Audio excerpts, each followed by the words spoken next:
Bueno, bienvenidos a una nueva edición de la serie de webinars del capítulo de ASA de España, con SAIS y ASA de la Asociación de Arquitectos TIC.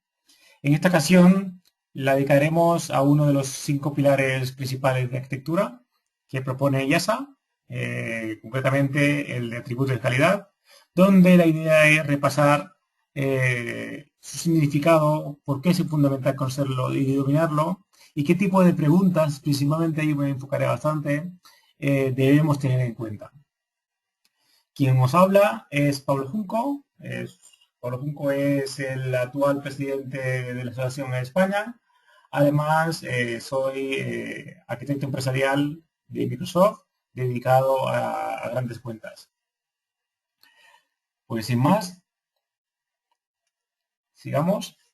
En esta transparencia poder ver la taxonomía de capacidades de IASA, que donde independientemente de la especialización, si eres de software architecture, infrastructure architecture, information architecture o business architecture, o la mía, enterprise architecture, todos tienen en común, según IASA, 5 pilares fundamentales.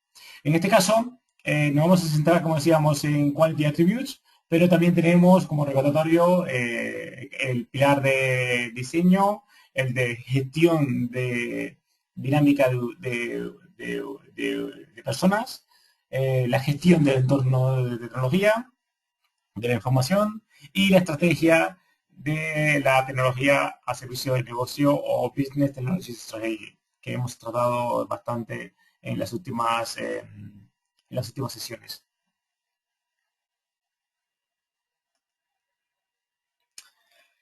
Bueno, ¿cuáles son las áreas de foco de este pilar?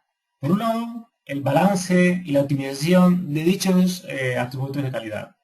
Por supuesto, todo lo que tenga que ver con la utilización. Dícese la usabilidad, la localización, la accesibilidad, la personalización, customización de software.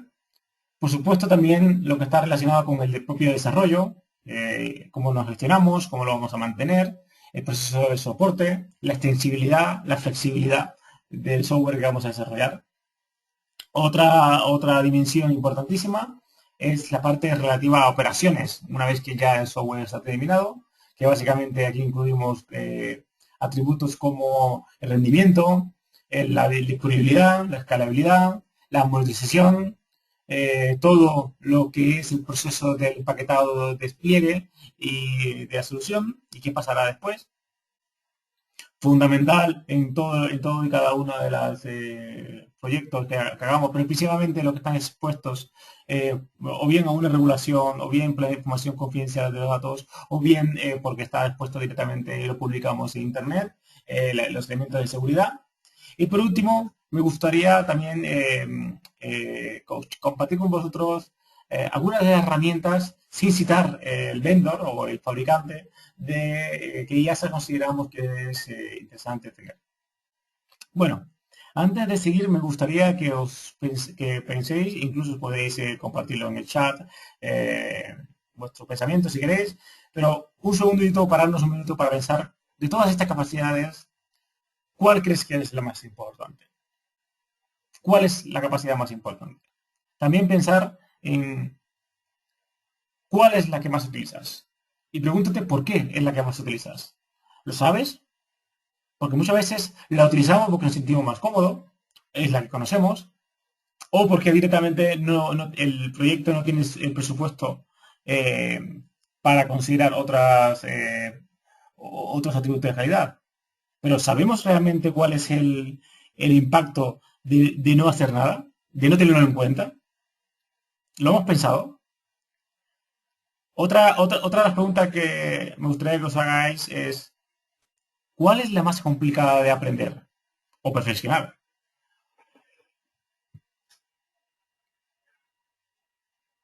Bueno, en realidad son preguntas que yo me hago bastante y yo creo que todos, cada uno tendríamos respuestas diferentes, pero posiblemente os haga reflexionar y os ayude a entender un poquito el cómo he enfocado esta sesión. Pues bueno, vamos a seguir avanzando y a ver si os ayudamos a responder esto. Por un lado, hablemos de definición. ¿Qué significa Quality Attributes? Sinceramente, no me gustaría aburriros con aburridas, vaga la redundancia, definiciones, pero los atributos de calidad son una cosa que seguro estoy convencido que ya conoces.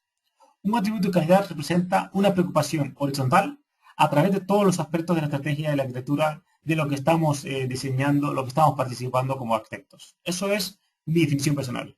Ya puede ser características no funcionales de un componente o sistema, o bien, como comentábamos, algo que va a estar en cada uno de los elementos que vamos a desarrollar de nuestra arquitectura empresarial.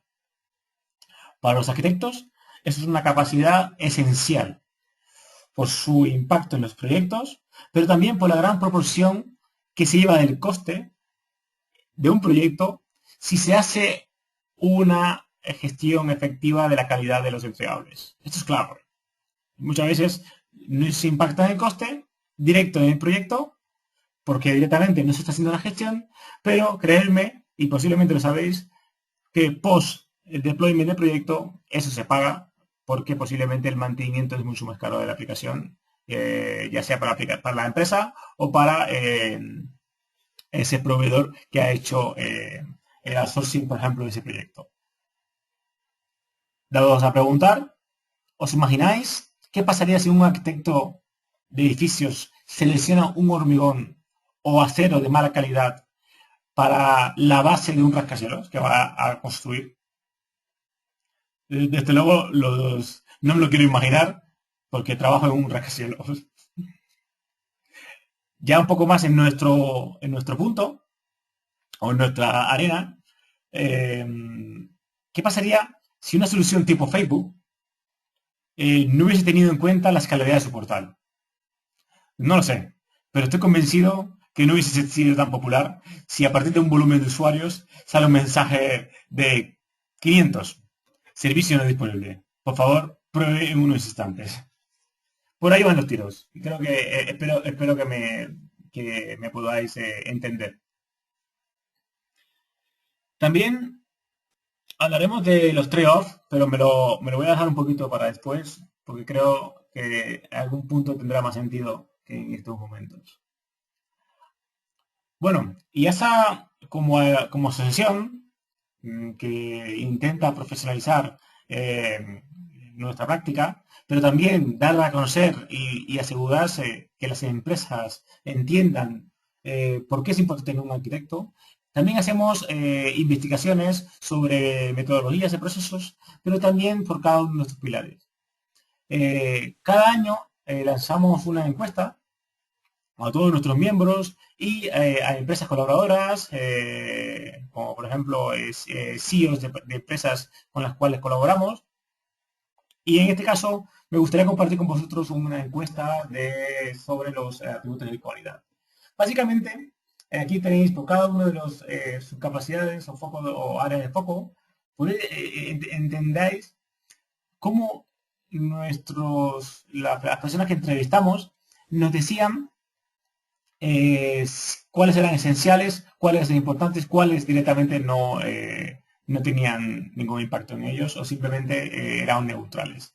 Como veis claramente, es algo fundamental. En negrita he señalado todo aquello que superan el 50%, pero sinceramente no hay ninguno que sea inferior del 20%.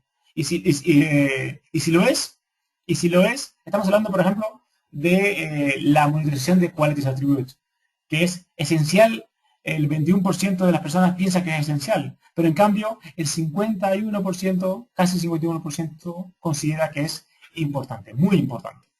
Por cual nosotros entendemos que los atributos de cualidad hay que tenerlos en cuenta, son muy importantes tanto para nuestros arquitectos como para las empresas que hacen o solicitan desarrollo de software. También la última columna es una encuesta que realizamos hace poco a nuestros miembros le preguntábamos, en tu plan de carrera, ¿haces formación concreta para o relativa a los atributos de calidad. Y aquí podéis ver cada uno de los porcentajes. Brutal, brutal, sinceramente brutal. Yo estoy de acuerdo con ellos, absolutamente. Yo también me formo en esto porque creo que es crítico, pero estáis viendo que todos, absolutamente todo y cada uno de las capacidades supera perfectamente el 70%. El 70% de los encuestados entiende, confía y cree que es importante eh, considerar los atributos de calidad como una prioridad en su plan de carrera. Bueno, sigamos avanzando. Vamos a ir ahora por cada uno de los puntos de foco y me gustaría con vosotros hacerlo de una forma que espero que sea agradable, porque lo que más que definirlo, porque primero entiendo que tenemos muchísima documentación ya sobre esto y podemos leerla. Además, vuestra experiencia de por sí ya sabe cada uno de estos atributos. Me gustaría proponeros una forma de presentar cada uno de los puntos de foco en, en un modelo que nos permita ser prácticos en su día a día. Por tanto, lo que he decidido es hacer una serie de preguntas por cada uno de los puntos de foco, que son las que me hago yo en cada uno de los proyectos que participo, para intentar asegurarme que al menos entiendo los atributos de calidad. Y al final de todo os presentaré algunas herramientas que ya se propone, y en concreto un ejemplo de dos herramientas que utilizo yo para medir la condición de satisfacción y hacer su seguimiento. Por tanto, os invito a que os quedéis un poquito hasta el final de la presentación. Entonces, empezando por el primero, la gestión y optimización de los atributos de cualidad. Las preguntas son claves, son claras, perdón. Por un lado, ¿cuál es el coste que tiene los atributos de calidad? Ya veremos cuáles son según el proyecto, para un nivel de servicio concreto, los SLAs. En otra manera, ¿cómo podemos unir esos atributos de calidad con el valor de negocio? Entonces, automáticamente, mientras más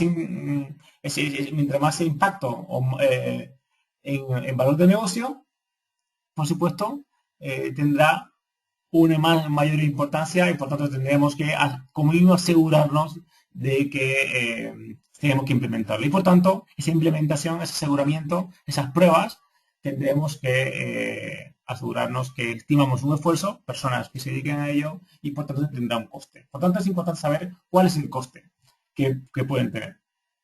Otra pregunta que me suelo hacer es cuáles son los trade-off entre los atributos de cualidad. Para aquellos que no están familiarizados con el término de trade-off, básicamente es una situación, un trade-off es una situación en la cual se puede perder cierta cualidad a cambio de otra cualidad, ¿vale? Lo cual implica que la decisión necesita estudiar las ventajas y desventajas de cada elección. Después os enseñaré una herramienta que solemos utilizar los arquitectos para hacer este ejercicio. Pero como mínimo tenemos que hacernos esa pregunta, ¿vale?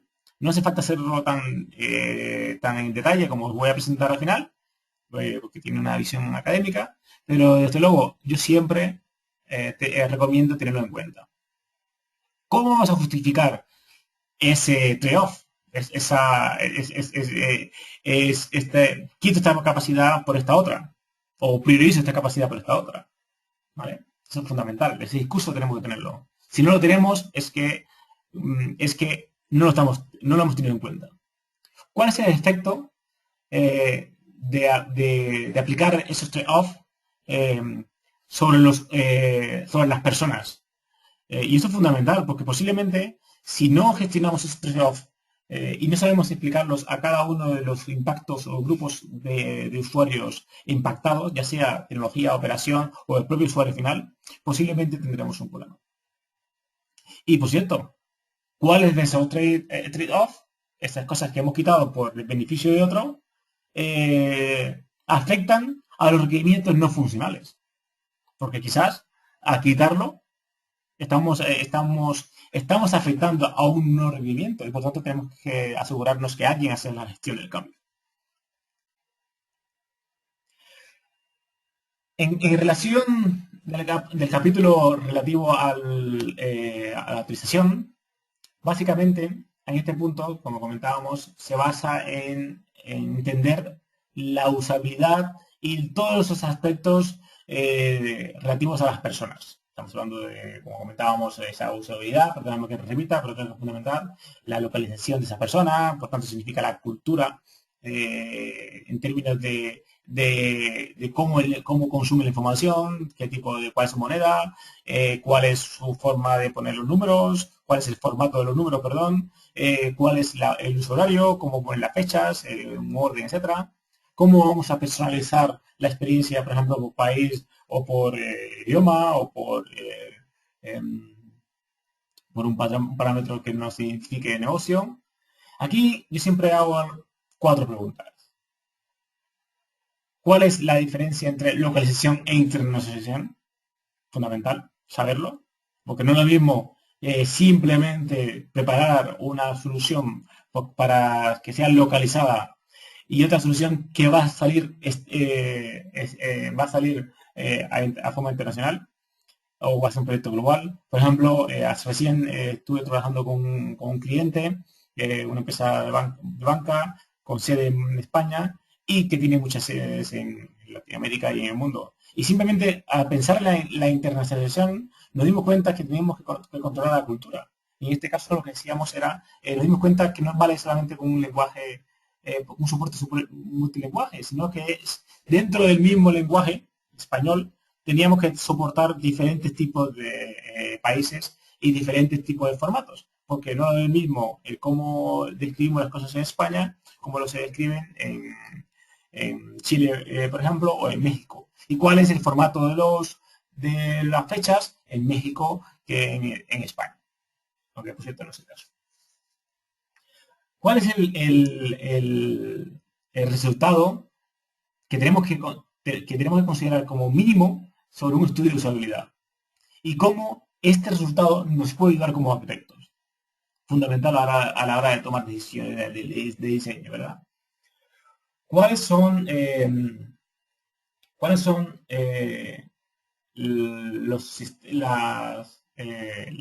las herramientas de ayuda para podernos recuperar de los errores?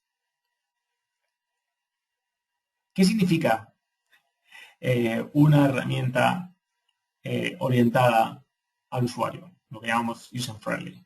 Esa pregunta, siempre digo, no es una pregunta que tenemos que resolver nosotros, es la pregunta que le tenemos que hacer a nuestro cliente, al usuario que va a utilizar esa solución. Porque quizás es diferente el concepto. Pero vayamos a algo más importante, el proceso de desarrollo, los atributos de calidad relativos al desarrollo. Estamos hablando de la gestión, mantenimiento, el soporte, la extensibilidad y la flexibilidad del software. Aquí yo lo defino como, para el arquitecto, es como la forma de mostrar el conocimiento de todos los elementos que vamos a comentar, que hemos comentado. Perdón. Por lo tanto, tenemos que saberlo. Aquí es, ¿cómo vamos a medir el soporte? ¿Cuál es el proceso que vamos a seguir de reporte de incidencias desde el punto de vista de las pruebas, pero también desde el punto de vista del servicio de solución una vez que esté desplegado?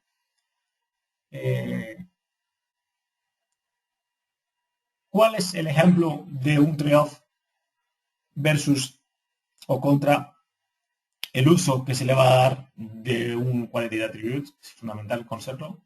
¿Cuál es el balance de todos estos a la hora de entregar una solución en tiempo y según el presupuesto acordado? Intentar cuantificar el valor de la flexibilidad. O sea, no se trata de quitar alcance en temas de quality attribute. Se trata de realmente tener una justificación que permita ser cuantificada en relación de cómo es el, perdón, el impacto de cada uno de los decisiones que vamos a tomar relativos a los atributos de cualidad. Y ¿cuál es el más importante? ¿La flexibilidad o extensibilidad? Y esto es fundamental. Esto lo repetiré en todo y cada uno de los puntos. Porque al fin y al cabo es imposible cubrirlos todos en el proyecto, en el desarrollo del proyecto. No obstante, lo que sí tenemos que hacer es priorizarlo. Y después os enseñaré una herramienta de cómo nos ayuda a saber cuál es el más importante y, por tanto, cuál es lo que vamos a priorizar y cómo afecta al resto. Ese ejercicio de trade-off que comentábamos antes. Desde el punto de operación, aquí hay muchísimos apartados. Lo he separado en varios. En este caso, el primer bloque va a ser monitorización de management. En este caso, básicamente es cómo vamos a analizar y haremos nuestro plan de capacidad y cómo vamos a establecer los SLA, los niveles de servicio acordados. Preguntas que os recomiendo que hagáis, aquí tenéis muchas, pero me gustaría quedarme principalmente con dos. La primera es, ¿cuál es la más importante en tu diseño? El número de las llamadas 9S o la habilidad para monitorizar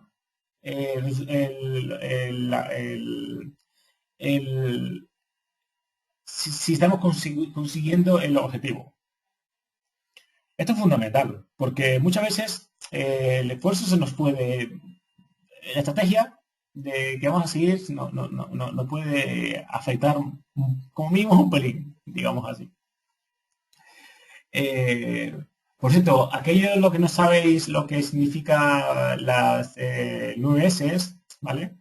Los 9S son una terminología que utilizamos para definir los SLAs.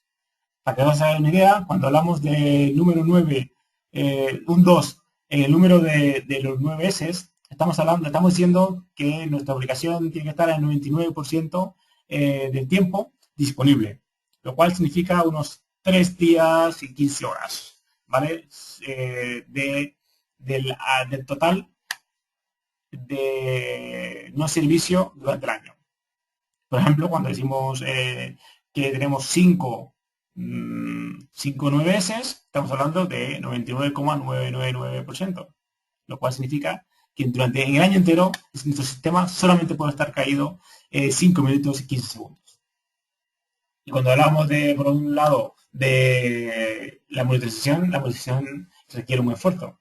Entonces, monitorización versus monitorización de los atributos de cualidad versus el nivel de porcentaje son elementos importantes que hay que tenerlos en cuenta porque cambia perfectamente el budget del proyecto y también el enfoque desde el punto de vista de previsión de la arquitectura. Bueno, la segunda que quería compartir con vosotros es algo que yo creo que a veces se olvida un poco y es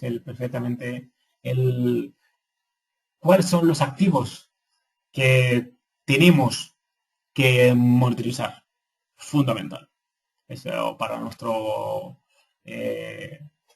cualquier elemento de operación y monitorización es fundamental. Saber, aunque tengamos muchísimas cosas que monitorizar, activos me refiero, es fundamental saber cuáles son los que definitivamente hay que considerar, hay que monitorizar y cuáles son los nice to have, como dicen los americanos. Otro elemento dentro del apartado de operaciones es el que ingrupa el rendimiento, la reliance, la habilidad, disponibilidad y la escalabilidad. En este caso, mi punto es que debemos demostrar que sabemos gestionar y mitigar las posibles incidencias que puedan ocurrir. Ese es al final el objetivo. Y por tanto, aquí hay muchas preguntas o reflexiones, como vamos a medir la escalabilidad versus la carga del sistema, cómo vamos a saber si es adecuada performance, lo vamos a definir nosotros en base a nuestra guía de referencia en base a las peticiones que nos ha hecho el cliente, o directamente, cosa fundamental que este ejemplo me pasa, quizás no con el SEO, pero sí que me pasa bastante, es que, ¿qué pasa si alguien me dice que necesitamos 5 9S? 5 9S. Ya os dije el ejemplo. O sea, básicamente estamos hablando de que mi sistema no se puede caer durante todo el año. Podemos aceptarlo directamente, decirle sí, señor CEO, lo vamos a hacer. La respuesta es sí, señor CEO, lo vamos a hacer. Pero que sepas que esto te va a costar esto. Seguramente quieres. ¿Cuál es el coste ¿qué cambiaría si en vez de 5 NIAS podemos, digamos, que vamos a tener una disponibilidad del 99%? ¿Nos afecta en algo? Si la respuesta es sí, el coste versus la implicación de no hacer, no adoptar ese 5 no va a afectar, vale la pena invertirlo, pues go ahead. Pero es importante tener esa discusión. No podemos directamente aceptarlo. Tenemos que hacer una explicación y una justificación de ello. Y por eso cuando hablo con mis clientes y les digo que estoy dedicando tiempo a entender y justificar cada uno de los atributos y hacer ese trade-off, para mí es fundamental, no solamente para saber cómo vamos a enfocar y priorizar y estimar el proyecto, sino para cuando nos haga las preguntas de dirección, tener las respuestas adecuadas traducidas a número, a valor de negocio. Seguimos. El último bloque en este apartado relativo a operaciones es el de empaquetado, entrega y post-deployment de pliegues. En este caso, lo que siempre digo es que debemos tener en cuenta principalmente los procesos y la gestión que se va a seguir tras el desarrollo de cara al día a día de la operación del sistema que vamos a poner en marcha. Aquí las preguntas quizás son más simples y sí que en el día a día sí que las veo sin mayor problema, digamos. Por un lado, las preguntas pueden ser, lo propongo, son cómo vamos a diseñar la estrategia de empaquetado y entrega de la aplicación a nuestra gente de operaciones. ¿Cuál va a ser la estrategia de formación y los elementos que le vamos a dar a los equipos de formación? Perdón, a los equipos de helpdesk y el usuario y también a los administradores. ¿Cómo y cuándo vamos a saber que la solución ha llegado a su fin o desde el punto de vista de la amortización, desde el punto de vista de su vida útil? ¿Cómo vamos a resolver algunas de las cuestiones que nos puedan lanzar desde el punto de vista de regulación o auditoría? ¿Cómo se puede hacer esa información para poder cumplir una regulación que tenemos o que puede llegar y nos afecta nuestra solución fundamental? Este tipo de preguntas, o al menos hacerlas antes de que llegue el momento. Otro punto importantísimo es la seguridad, y este, digamos, es el último bloque antes de entrar, si mal no recuerdo, al punto de herramientas, que me gustaría dedicarle quizás 15 minuticos. La seguridad básicamente es entenderla, entender lo que significa seguridad, lo que significa privacidad, cuál va a ser el nivel de autenticación, etc. Las preguntas son bastante simples. ¿Cuál va a ser el modelo de seguridad que vamos a seguir? Asegurarnos que todas las partes entienden el mismo modelo de seguridad. ¿Cuál es la tendencia en seguridad en la compañía? ¿Por qué la no reivindicación es un concierto, una, una preocupación para la seguridad? ¿Qué pasaría si alguien accede a un elemento que debería ser seguro y puede acceder a él. ¿Cómo validar? Fundamental. Que una solución es segura. Preguntas salen muchísimas, pero son las preguntas que como mínimo todos tenemos que hacernos. O sea, por cada resumen de todo hasta ahora sería es que por cada pilar y en cada uno de los proyectos tenemos que hacer una serie de preguntas que nos ayuden a identificar posibles elementos que nos pueden afectar al proyecto durante la fase del proyecto, de su implementación y su postproducción. Las herramientas. Primero de todo, una pequeña reflexión. Éxito. El éxito de un proyecto es, a menos desde nuestro punto de vista, es la entrega de una arquitectura que cubre muchísimos requerimientos no funcionales y que ha sido construido con un buen nivel de atributos de cualidad, y todo aquello que no se ha incluido, quiero decir, los atributos que no han sido incluidos en el proyecto desde este punto de vista de esfuerzo, ha sido por una buena razón. Es decir, no ha sido porque nos hemos olvidado, ha sido con un propósito, con una justificación y sabiendo que hay unas soluciones, unos riesgos que vamos a asumir. Otra de las cosas que siempre comento es que muchas veces no tenemos conciencia de hay cosas que no a principio no son las más adecuadas, y muchas veces no es obvio conocer cuáles son los niveles de servicio o adecuados relativos a Quality Attribute, en el sentido de que qué módulo o qué atributo de calidad vamos a priorizar versus otro.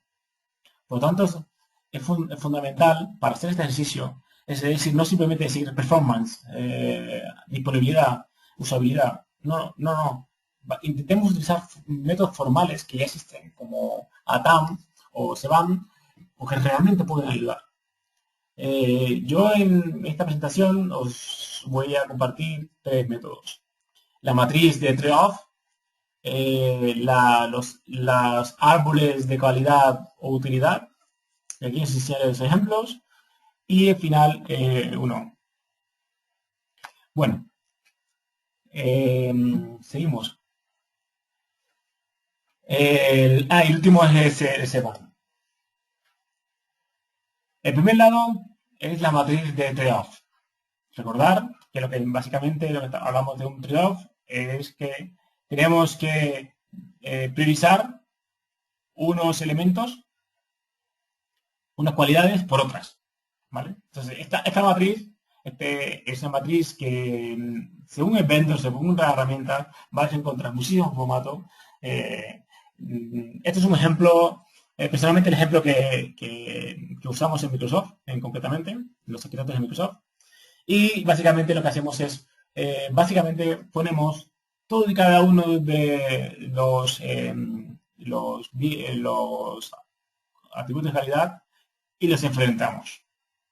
Y intentamos decir cuáles son los que son más importantes, cuáles son los menos importantes, cuáles no aplican en la solución y cuáles son absolutamente neutrales. Y básicamente se trata de hacer un balance por cada uno de ellos. Es enfrentar, al fin y al cabo, un atributo con otro e indicar cuál tiene sentido. Esto es un ejemplo, un ejercicio que normalmente no cuesta mucho hacer, pero parece increíble simplemente compensarlo la cantidad de cosillas que te pueden salir y esa discusión que puedes tener con tu cliente o equipo de trabajo. Por otro lado, quería enseñaros un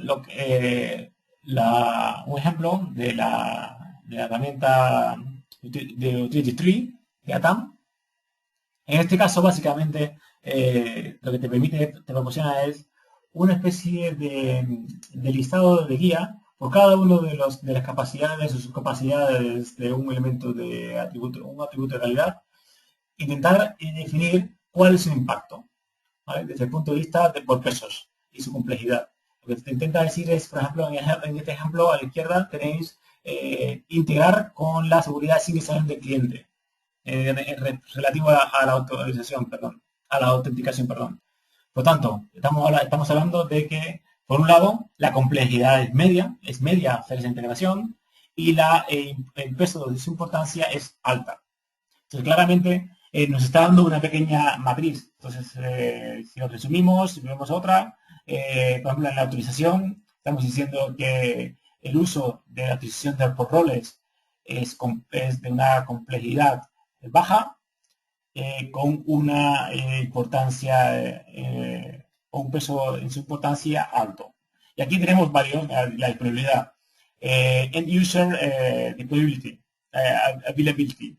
En este caso estamos hablando que es altamente complejo su implementación de 99,9% de disponibilidad y además también es importante tenerlo. Al fin y al cabo, si hacemos este ejercicio, concretamente con ATAM, lo que nos permite al final es tener una matriz o un report de cuáles son por pesos y un listado organizado de cada uno de los elementos, ya sea a nivel total o sea por bloques funcionales. Herramienta súper simple de utilizar y como mínimo nos permite identificar cada uno de estos elementos. Esta es una herramienta que vamos a utilizar. La otra es la Quality Tree, que es una forma, yo lo escribo como, lo utilizo como la forma de crear las condiciones de satisfacción sobre una solución. Por ejemplo, en todos los proyectos sabemos que es importante esa gestión de atributos y lo que hacemos es definir, ¿vale? Crear un documento que describa cuáles son las cualidades, las condiciones de satisfacción de un proyecto en particular. Y normalmente lo que hacemos es cada atributo de calidad lo marcamos o le damos un peso relativo a su prioridad. Este ejercicio, rápidamente estáis viendo, por cada uno en este caso el proyecto, el Quality Model, lo hemos separado por calidad de producto o calidad en la utilización y cada uno de los atributos de calidad que aplicaban. Y por cada uno de ellos se le establece una prioridad. Al final de cabo, lo que se dice es que por cada uno de ellos, los high, los medium y los low, lo que decimos es una explicación, una justificación de cuáles son las justificaciones por el cual hemos marcado esa prioridad. Yo personalmente solamente documento los que son alto y medio. Los que son low no los documento, a no ser que tenga algo documentado previamente. Y fundamental, y quizás lo que para mí más ha hecho falta en las discusiones que hago con arquitectos, es como el seguimiento de esa cualidad, de esas condiciones de satisfacción. Porque al fin y al cabo, si tenemos condiciones de satisfacción es porque tenemos que cubrirla en algún momento. En este caso lo que hacemos y lo que recomendamos es, por cada uno de ese ejercicio, ya sea el Utility Tree o el Quality Tree, es hacer un listado de cómo vamos y además por el grupo impactado. Se puede hacer a nivel global del proyecto. Yo personalmente soy de los que opino que es bueno tener la vista de cada uno de los grupos afectados, porque al fin y al cabo la suma de todos es lo que realmente te garantiza que realmente vamos a un track, ¿vale? Otra cosa es que tengas el feedback de todos los grupos y otra cosa es de cuál es la que vas a considerar como el elemento de condiciones de satisfacciones firmado o acordado o pasado, ¿vale? Cambiando de tercio, la herramienta, otra de las herramientas que son bastante útiles es el método de análisis del beneficio y coste de estos atributos. Básicamente es una herramienta que te permite hacer un balance entre los beneficios y el coste por cada uno de los atributos. Entonces, rápidamente lo que hacemos es que al fin y al cabo, una vez que hemos hecho esa priorización y además para mí son compatibles, priorización me parece a importancia, prioridad o complejidad a la hora de implementar, es saber cuál es el escenario de negocio, el valor de negocio, perdón. En este caso, desde el punto de vista del CAM, del CAP, los pasos son 6. Primero es priorizar los escenarios. Segundo es asignar un escenario a un perfil concreto. Tercero es desarrollar una estrategia de arquitectura para cumplir esos niveles de calidad. Determinar cuál es el retorno de inversión para cada una de las estrategias. Calcular el total del beneficio y al final, dependiendo de todos los escenarios que hemos generado, poder conseguir o seleccionar cuál es la que entendemos que es la estrategia ganadora.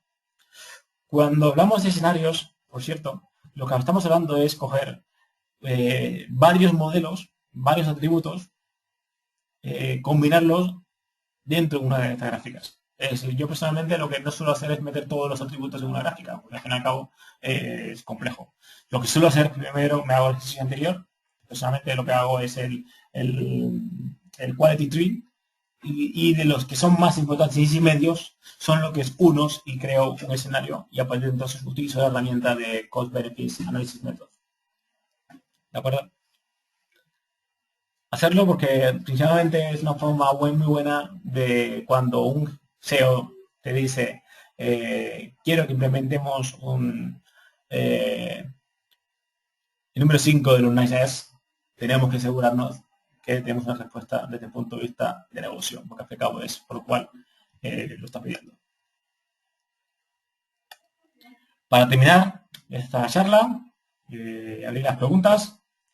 Un pequeño resumen. En primer lugar, es que tenemos que asegurarnos que nuestra arquitectura cubre la mayoría o al menos un gran número de requerimientos no funcionales, las cuales significan que estamos teniendo una buena decisión o un buen cubrimiento de los atributos de calidad. Asegurarnos que sabemos cuáles son los requerimientos fundamentales y cómo definirlos, y además saber el trade-off y la justificación de por qué hacemos ese ejercicio de trade-off, porque lo que haremos es tomar decisiones de arquitectura en base a ese input.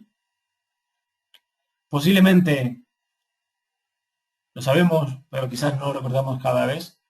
Posiblemente tenemos que convencernos de una vez que nuestra arquitectura va a ser errónea si no tenemos en cuenta las preocupaciones relativas a los atributos de cualidad de una aplicación. Bueno, de una aplicación y de la empresa en general, de la arquitectura empresarial de la empresa en general. Es fundamental. Y por último, una cosa que siempre comento es que es fundamental el factor del humano. Y eso significa que tenemos que saber explicar a diferentes personas, grupos de impactados, patrocinadores, por las razones por las cuales tomamos ciertas decisiones, por las cuales no tomamos en consideración y no vamos a hacer un coste o un esfuerzo en ciertos atributos de calidad, y sí que vamos a priorizar otros atributos de calidad. No es experiencia, no es porque me lo hizo un libro, no es porque me lo hice IASA, es porque para este proyecto en particular, es fundamental tenerlos en cuenta. Bueno, con esto daros las gracias.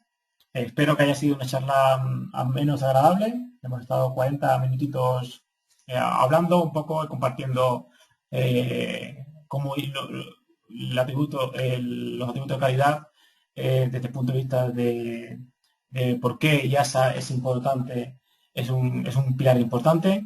También qué cosas tener en cuenta sobre ellos, por tanto, abrimos el apartado de preguntas. Podéis utilizar la sesión de preguntas o abrir el micrófono o bien simplemente utilizar el chat. ¿Alguna pregunta?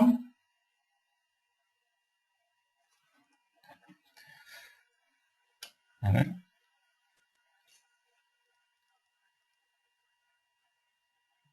Mu- muchas gracias, Giovanni. Muchas gracias por el ánimo.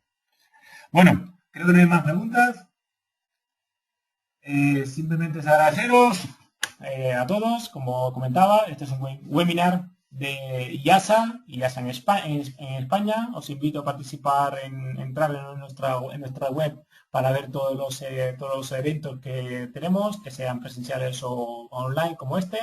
Ahí está en la web de nuestra. También estamos en LinkedIn. Solamente tienes que teclear, buscar IASA Spain y únete al grupo. Y estarás, como dicen los americanos, estarás sintonizado con nosotros. Pues nada, muchas gracias y hasta la próxima.